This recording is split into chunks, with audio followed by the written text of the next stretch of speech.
আইপিএলের প্লে অফের লড়াইয়ে বিঘ্ন ঘটাতে পারে বৃষ্টি। কোনো ম্যাচ ভেস্তে গেলে কি হবে?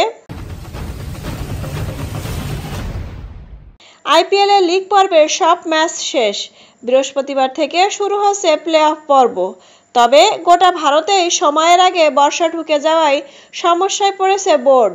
শেষের দিকে ম্যাচগুলোয় বৃষ্টির প্রভাব ফেলতে পারে বলে অনুমান করা হচ্ছে। কিন্তু কি হবে যদি প্লে অফের কোনো ম্যাচ বৃষ্টিতে ভেস্তে যায়? আইপিএলের পরিবর্তিত সূচি কোয়ালিফায়ার 1 এবং এলিমিনেটর রাখা হয়েছে নিউ চণ্ডীগড়ের মুল্লানপুরে। কোয়ালিফায়ার 2 এবং ফাইনাল হবে আহমেদাবাদে।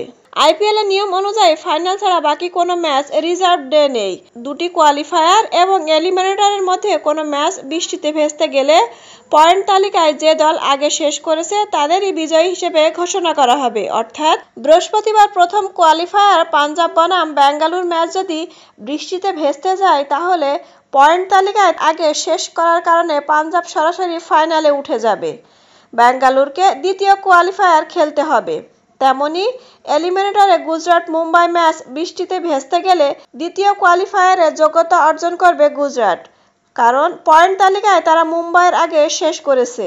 খেলা না হলে হার্দিক পান্ডিয়া আইপিএল থেকে ছিটকে যাবেন। একই নিয়ম প্রযোজ্য দ্বিতীয় কোয়ালিফায়ারের ক্ষেত্রেও। মুল্লানপুরে বৃহস্পতিবার বৃষ্টির কোনো সম্ভাবনা নেই। তাপমাত্রা বেশ গরম থাকবে বলে জানাচ্ছে আবহাওয়া সংক্রান্ত ওয়েবসাইটে অ্যাকুয়েদার। তবে শুক্রবার এলিমিনেটরের দিন বৃষ্টি হওয়ার সম্ভাবনা 25%। তবে যে সময়ে ম্যাচ শুরু হবে তখন বৃষ্টির সম্ভাবনা নেই।